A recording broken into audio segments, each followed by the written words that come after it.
Welcome to the deep dive. Today we're tackling something that sounds maybe a bit complex, integrating trusts with your business operations in 2025. Right. And, even hearing trusts and business entities, a lot of owners might think, okay, that's lawyer territory. Exactly. But the thing is, understanding how they mesh, or maybe don't mesh, is actually becoming crucial. It's about protecting what you've built, right? Planning ahead. Absolutely. For the future, for smooth transitions. So, our mission today really is to simplify this whole intersection, highlight what you, the listener, need to know. Yeah, actionable insights without drowning everyone in jargon. Let's try. Anyway. We'll do our best. Yep. Think of it simply. You've got your business humming along, that's structure one. Your coffee shop, your landscaping company, whatever it is. Then you're thinking about family, asset protection. Yeah. It's often where trusts come in. Structure two. Okay. The challenge is getting those two structures to play nicely together, to work harmoniously. So let's break that down. First principles. Go on. What is a trust in really simple terms? Okay. Imagine like a secure box, a vault, and inside you put valuable things, maybe shares or ownership in your business. Right. And this box comes with a strict set of rules, an instruction manual, you could say. That's the trust deed. Got it. And there's a manager, the trustee, who has to follow those rules exactly, looking after what's inside for specific people, the beneficiaries. Okay, vault, rulebook, manager, beneficiaries. Clear. And the business entity, that's the day-to-day operation, the engine. That's it, your actual company doing its thing. So where's the fundamental friction point when you try to link these two? Well, it really comes down to making sure the rules for owning and running the business line up with the rules inside that trust instruction manual. And if they don't, what goes wrong? Give us an example. Okay, so think about a buy-sell agreement in your business. That agreement probably says what happens if a partner wants out or passes away, who gets to buy their shares, under what conditions. Standard stuff, usually. Right. Sure. But then your trust might also have instructions about who inherits those very same shares. And if those two sets of instructions clash, maybe they define who's allowed to receive the shares differently, Yeah. or the trigger events don't match up, well, you can end up in a real legal knot. A mess. So the business rules say one thing, the trust says another. Sounds like a recipe for disputes. Exactly. Yeah. And it happens. We saw that point raised. Yeah. Potential conflict there. What else? Any other common pitfalls from this misalignment? Inheritance planning, definitely. Huh.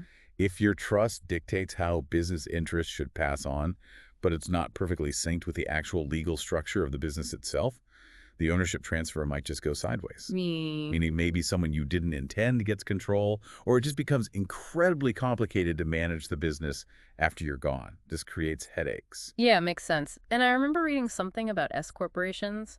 They're picky about shareholders, aren't they? How can trusts cause trouble there? Oh, absolutely. S-corp, they let profits and losses pass through to the owner's personal taxes, avoiding that double taxation. Right, that's the main kill for many. But the IRS wants clear lines to individual owners. And some types of trusts, depending on how they're set up, who the beneficiaries are, they just don't fit the strict S-corp shareholder eligibility rules. So putting S-corp shares into the wrong kind of trust Could blow up your S-corp status, just like that. And suddenly you're facing a completely different and likely much higher tax situation you didn't plan for. That was another key risk highlighted. Okay, wow. So clearly not something to just set up and forget. You can't just chuck your business shares into any trust. Now, there's also this big legislative change, right? The Corporate Transparency Act. How does that layer into all this? Yes, the CTA. It's fully in effect now, and its main goal is transparency. Knowing who really owns businesses in the U.S. Okay. What's really relevant here is how it impacts entities that hold interests in businesses. And that definitely includes certain trusts. How so? Well, under the CTA, if your trust owns a significant chunk, like a controlling interest, in a business that counts as a reporting company, then the trust itself might also be considered a reporting company. So it's not just the main business anymore. The trust gets pulled in. Potentially, yes. It casts a wider net. Okay, reporting company. What does that mean practically? What do you actually have to do if your trust structure falls under this? It means you've got a new filing requirement. You'll likely need to submit what's called a Beneficial Ownership Information Report, a BOI report. BOI report? Yeah. Think of it as telling the government, specifically FinCEN, the Financial Crimes Enforcement Network, who the real people behind the scenes are, the ones who own or control the business, even through the trust. And what details do they want? Who exactly gets named in this BOI report? They want specifics on the beneficial owners. Now, in a trust context, that usually means people like the The trustees. managers of the vault. Right. Also, certain beneficiaries, maybe those with specific rights or who receive substantial benefits. And crucially, anyone else who exercises what they call substantial control over the trust. Substantial control. Sounds a bit broad. It can be. And for each of these people, you need to provide their full legal name, date of birth, residential address, Wow. and a copy of an identifying document, like a driver's license or a passport. Both Wolters Kluwer and Porter Wright laid out these details pretty clearly. So it's really digging into who the individuals are, this feels like. I mean, isn't one of the traditional appeals of trusts sometimes privacy? Does the CTA kind of erode that? That's a really sharp point. Yeah? Yes, while the stated aim is fighting crime, this level of required disclosure definitely changes the privacy calculus. Yeah. It means you have to weigh that desire for privacy against the absolute need for compliance when you're setting up or reviewing these structures. The landscape is shifting. You have to factor this in now. No getting around it if your trust holds business interests. Yeah. Okay, so thinking longer term now, family businesses, succession planning, how does tying trusts and the business together properly help with that? Passing the torch? It's absolutely fundamental for a smooth transition, especially in family businesses. As PwC points out, integrating these structures gives you a solid framework. A roadmap. Kind of. A roadmap for transferring not just the ownership of the shares, but also the control, the management, in line with the family's wishes and values. So it's about the who gets what, but also the how does this keep running effectively? Precisely. You need clear governance rules, both within the business's operating agreement and within the trust document. Who does what? How are big decisions made? How do you resolve disagreements? Like a family charter for the business, almost. That's a great way to put it. And it needs to be written down and agreed upon. And things change so fast, especially technology. How do these structures help a family business stay relevant for, say, the next generation who grew up digital? That's a vital point PwC brought up. The structure needs flexibility. The next generation often has different skills, different ideas about tech. Yeah, they might see opportunities the older generation doesn't. Exactly. So the trust in the business agreements shouldn't be so rigid that they prevent the business from adapting. Maybe you need provisions that empower younger family members in tech roles or ensure the trust doesn't block necessary investments in new systems. So it's legal structure, but also communication and adapting the culture too. Definitely. Open dialogue within the family about the future direction is just as important as the documents themselves. Right. Okay, let's switch gears slightly to the types of trusts. I know it's not just one kind. How do different trust structures actually affect the business side of things? This is crucial, as Legal Vision highlighted. The type of trust you pick has real consequences for day-to-day operations, income flow, taxes, ownership clarity, all of it. Okay, walk us through the main types. Let's start with discretionary trusts. What's the deal there? Discretionary trusts are, well, they're defined by the trustee's discretion. The trustee has the power, within the rules of the trust deed, to decide who among the beneficiaries gets income or capital and how much each year. So very flexible. Very flexible, yes. That's the main advantage. Great for tax planning, maybe distributing more income to a beneficiary in a lower tax bracket one year. Or adapting if someone's financial situation changes suddenly. So the trustee holds a lot of power in those decisions. Are there downsides to that much flexibility? There can be.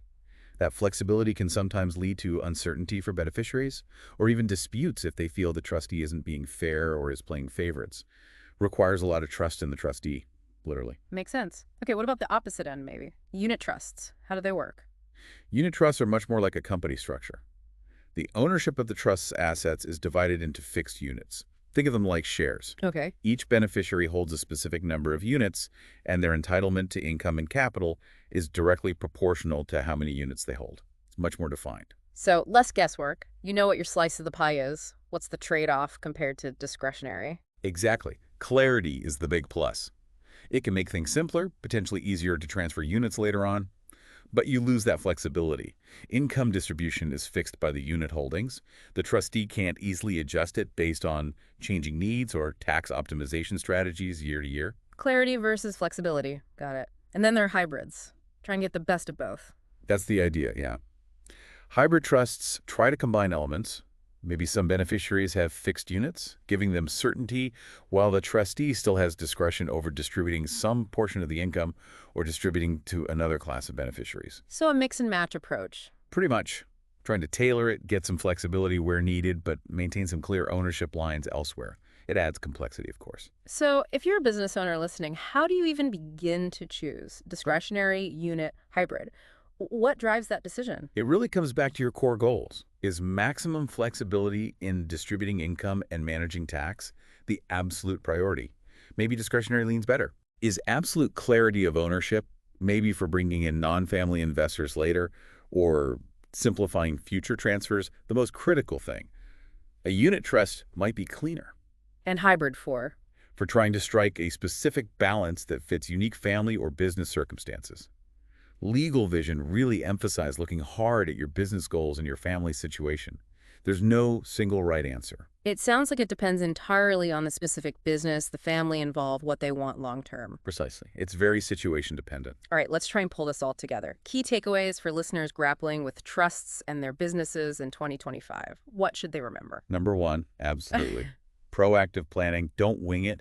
Get ahead of these issues. It's far easier to structure things correctly up front. Makes sense. What else? Number two, be really aware of the potential legal tripwires. Ownership clashes, buy-sell agreements, not matching the trust, accidentally killing your S-Corp status. Know the risks. And the big new one, the Corporate Transparency Act. Cannot ignore it. Number three, understand your CTA reporting duties if a trust owns part of your business. It's a compliance must-do now. Get the BOI reports filed if required. Okay. And for the family businesses tuning in. Number four, properly integrated structures are powerful tools for succession, but they need clear governance and the flexibility to adapt. It's about setting up the next generation for success. And finally, the trust type itself. Yes, number five, choosing the right type of trust, discretionary, unit, hybrid, is critical. It impacts everything. Tailor it to your needs. And underpinning all of this. The most vital takeaway, get professional advice. Seriously. Talk to lawyers, talk to accountants who specialize in this intersection. It's complex, the stakes are high, and tailored guidance is essential. Couldn't agree more. This isn't DIY territory. Well, thanks. This has been really illuminating, clarifying a complex area. What? So for everyone listening, here's a final thought to chew on. Considering everything we've discussed, the legal details, the CTA, family succession, the different trust types, what's the one single aspect of your current business and trust setup that maybe deserves a closer look this week? Something to really mull over. Thanks for joining us on this deep dive. We'll catch you next time.